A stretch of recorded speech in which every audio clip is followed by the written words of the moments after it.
بسم اللہ الرحمن الرحیم۔ السلام علیکم۔ میں ہوں محمد تحسین عباسی اور آپ دیکھ رہے ہیں میرا یوٹیوب چینل۔ آج ناظرین 24 نومبر ہے اور 24 نومبر کا دن پاکستان کا 70% پاکستان آج مکمل طور پر بند ہے۔ ویسے تو سنڈے کا دن ہے اور سنڈے کے دن عام تعطیل بھی ہوا کرتی ہے، لیکن عام تعطیل کے دوران مین شاہراہیں تو کم از کم کھلی ہوتی ہیں۔ نیشنل ہائی وے اور دوسری جو شاہراہیں ہیں، لنک روڈز ہیں، اس کے ساتھ ساتھ موٹر ویز بھی کھلے ہوتے ہیں۔ لیکن آج 24 نومبر کا دن تقریباً پاکستان کا 70 سے 80% شہری علاقے بھی بند ہیں، دیہی علاقے بھی بند ہیں، اور اس کے ساتھ ساتھ تمام ٹرانسپورٹ بھی بند ہے۔ اور یہ بند کروائی گئی ہے، بند کروانے والا شخص قیدی نمبر 804، جس نے جیل میں ہوتے ہوئے پورے پاکستان کا تقریباً 80% علاقہ آج بند کروایا، اور بند کروانے میں وہ کامیاب رہے۔ نہ صرف بند کروانے میں کامیاب رہے بلکہ 1 تہائی سے زیادہ لوگ جو ہیں وہ پوری کوشش کر رہے ہیں اسلام آباد کے ڈی چوک پہنچنے کی، اور ہزاروں کی تعداد میں اس کے کارکنان کو گرفتار بھی کیا گیا ہے، اور سینکڑوں کی تعداد میں ابھی تک اس کے کارکنان گرفتار بھی کیے جا چکے ہیں۔ جبکہ ڈی چوک تک جب یہ ویڈیو جس وقت میں ویڈیو ریکارڈ کر رہا ہوں تو اس وقت تک ڈی چوک تک ان کے کارکنان نہیں پہنچ سکے ہیں، مختلف طریقوں سے پہنچنے کی کوشش کر رہے ہیں۔ پاکستان میں یہ تیسرا لیڈر ہے عمران خان، جس کے پیچھے لوگ دیوانہ وار اس کی کال پر نکل پڑے ہیں اور پوری کوشش کر رہے ہیں ڈی چوک پہنچنے کی۔ اس سے قبل الطاف حسین صاحب کے پیچھے بھی دیوانہ وار لوگ نکلتے تھے، اور آج بھی انہیں اجازت دے دی جائے سیاست کی تو وہ 24 گھنٹے اور 48 گھنٹوں کے دوران ہی پورے پاکستان کی سیاست کا نقشہ تبدیل کر سکتے ہیں۔ اس سے بھی اگر قبل جائے تو پھر ذوالفقار علی بھٹو شہید تھے، ان کے پیچھے بھی لوگ دیوانہ وار ہوا کرتے تھے۔ لیکن الطاف حسین اور عمران خان میں جو قدر مشترک ہے، عمران خان نے جیل میں ہوتے ہوئے کئی ہڑتالیں کروائی ہیں اور پاکستان کا ایک طویل حصہ وہ بند کروانے میں اور لوگوں کو سڑکوں پر لانے میں کامیاب رہے ہیں، اور الطاف حسین نے سینکڑوں مرتبہ سندھ کے شہری علاقوں، خاص طور پر پاکستان کے معاشی ہب کو چند منٹوں میں بند کروایا، ہڑتالیں کی، اور اپنے کارکنان کے حقوق کے خاطر اپنے اصولوں پر اور اپنی جو زیادتیاں کی جاتی رہی ہیں ماضی میں ان کے کارکنان کے خلاف، اس حوالے سے وہ کئی مرتبہ برطانیہ میں ہوتے ہوئے سندھ کے شہری علاقوں کو بند کرواتے رہے ہیں، اور کامیاب ہڑتالوں کا ریکارڈ بھی بانی متحدہ الطاف حسین کا ہے۔ تو پاکستان کی تاریخ میں یہ 3 ایسے لیڈر ہیں، اور آج عمران خان نے پاکستان کے 80% علاقے کو بند کر کے اپنی طاقت کا بھرپور مظاہرہ کیا ہے۔ کارکنان اور پولیس کے درمیان تصادم جاری ہے، ہزاروں لوگ گرفتار کیے جا چکے ہیں، اور 1 درجن سے زائد لوگ اس وقت تک تحریک انصاف کے لوگ زخمی ہیں۔ بانی تحریک انصاف جناب عمران خان صاحب کی اہلیہ اور وزیر اعلیٰ KP کے جناب امین گنڈا پور ایک جلوس کی قیادت کرتے ہوئے ڈی چوک کی جانب رواں دواں ہیں، اور ابھی تک وہ ڈی چوک پہنچنے میں کامیاب تو نہیں ہو سکے، لیکن قیاس آرائیاں یہی کی جا رہی ہیں کہ رات گئے تک جب وہ ڈی چوک پہنچیں گے، اسلام آباد کے ڈی چوک جب وہ پہنچیں گے تو ایک بہت بڑے تصادم کا امکان ہے، اور اس تصادم کو روکنے کے لیے حکومت بھرپور طاقت کا مظاہرہ کر رہی ہے، اور PTI کے کارکنان جو ہیں حکومت کا مقابلہ کرنے کے لیے پوری طرح سے تیار ہیں۔ اب تحریک انصاف نے اس مرتبہ جو احتجاج اور دھرنے کا پروگرام ترتیب دیا ہے، اس میں آج ان کی حکمت عملی انہوں نے چینج کی ہے، اور اس حکمت عملی کے تحت انہیں آج جلوس لیٹ آورز میں پہنچنا تھا، یہ پلاننگ کی گئی تھی کہ رات گئے جلوس کو اسلام آباد پہنچنا چاہیے، اور یہ جو صبح سے ایک پولیس کی نفری اسلام آباد میں موجود ہے یا انتظامیہ وہاں پر موجود ہے، ان کو تھکایا جائے، اور جب پولیس کے جو اہلکار ہیں جو ہزاروں کی تعداد میں وہاں موجود ہیں ان کو پوری طرح سے تھکایا جائے، اور پھر دوسرے دن یعنی 25 نومبر کو اسلام آباد میں داخل ہونے کی کوشش کی جائے۔ اگر 25 نومبر کو بھی کارکن کسی طرح سے داخل نہ ہو سکیں تو پھر مزید ایک دن اور ویٹ کیا جائے، مزید انتظامیہ کو، پولیس کو، جتنے بھی فورسز ہیں ان کو تھکایا جائے، پھر 25 کی بجائے پھر 26 کو اسلام آباد میں داخل کیا جائے۔ اس طرح سے کارکنوں کی جو تربیت کی گئی ہے اس مرتبہ، اور کارکنان کو جس طرح سے پلاننگ کی گئی ہے، اس حوالے سے اس وقت تک ان کا جلوس اس پلاننگ کے تحت ابھی تک امین گنڈا پور اور بشرا بی بی اسلام آباد کے قریب نہیں پہنچ سکے ہیں۔ ان کا مقصد یہ تھا کہ آج پورے اسلام آباد کی پولیس کو یا جو بھی فورسز ہیں وہاں جلوس کو روکنے کے لیے موجود ہیں ان کو تھکایا جائے، اور 25 تاریخ کو کوشش کی جائے۔ اگر 25 کو داخل نہ ہو سکیں تو 25 تاریخ کو بھی کچھ کارکن داخل ہو کر پولیس کے ساتھ جھڑپیں کریں، ان کو تھکائیں، اور اس کے بعد پھر کوشش کریں کہ وہ 26 کو داخل ہوں۔ تو اس پر اس حکمت عملی کے تحت تحریک انصاف کا جلوس تاحال ڈی چوک نہیں پہنچ سکا ہے، اور اگرچہ وہاں ہزاروں کی تعداد میں کارکنان تو پہنچ گئے ہیں، اور کچھ جھڑپیں بھی جاری ہیں، پولیس کو، انتظامیہ کو مکمل طور پر وہاں تھکانے کی کوشش کی جا رہی ہے۔ تو ناظرین، اب میں ذکر کروں گا متحدہ قومی موومنٹ بہادر آباد کے درمیان جو اختلافات بالکل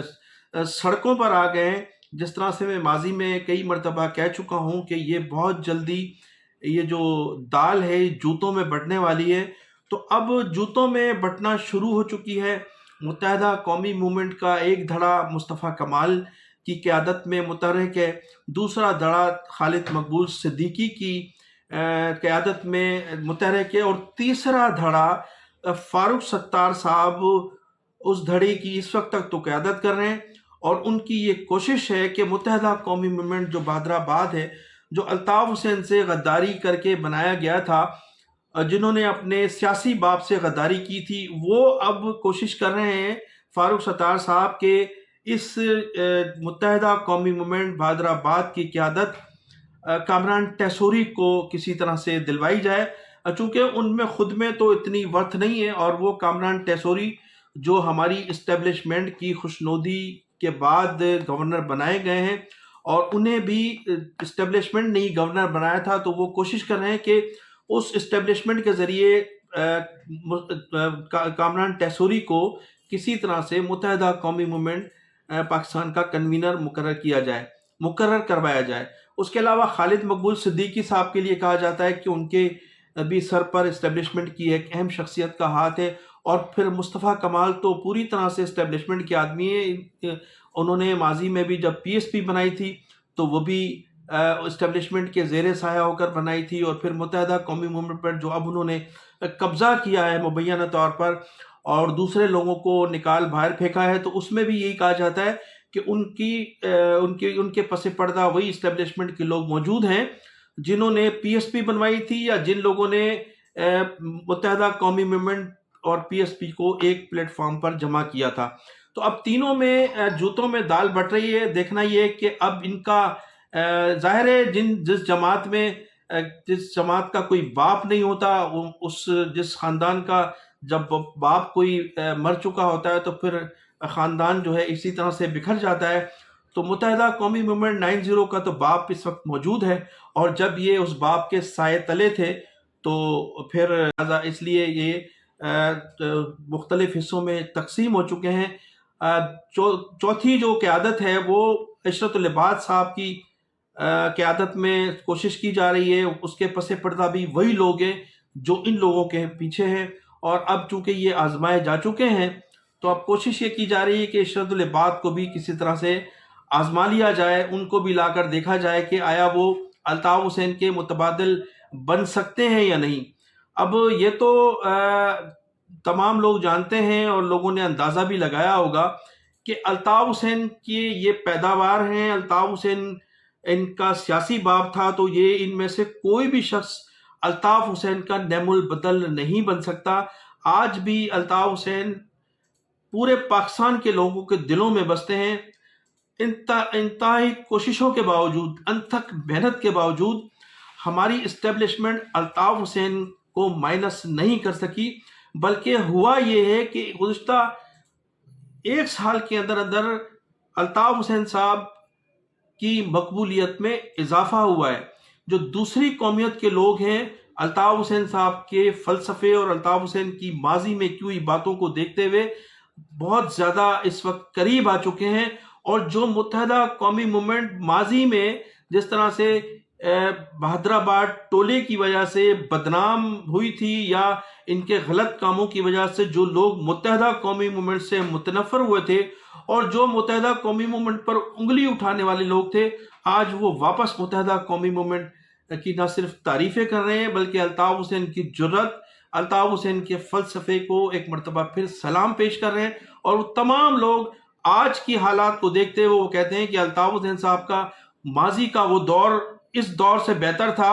اگرچہ اس دور میں کچھ خامیاں تھی، اور خامیاں کن لوگوں کی وجہ سے تھی اب لوگ سمجھ چکے ہیں، چونکہ اس وقت کی جو خامیاں تھی وہ تمام کی تمام خامیوں کے ذمہ دار یہ متحدہ قومی موومنٹ بہادر آباد تھی، جو اس وقت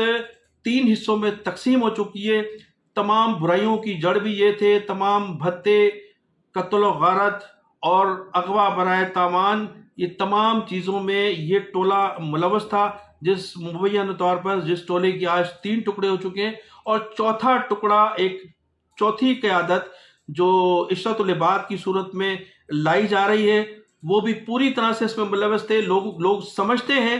کہ نواز شریف کے دور میں جو متحدہ قومی موومنٹ اور خاص طور پہ اسپیشلی مہاجروں کے خلاف جو آپریشن ہوا تھا، اس میں اس عشرت العباد کی بھی رضامندی شامل تھی۔ وہ اپنے انٹرویو میں اس کا اظہار بھی کر چکے ہیں کہ اس وقت جو آپریشن ہوا تھا اس میں ان تمام میٹنگز میں، ان تمام اجلاسوں میں وہ از خود موجود تھے، اور ان کی موجودگی میں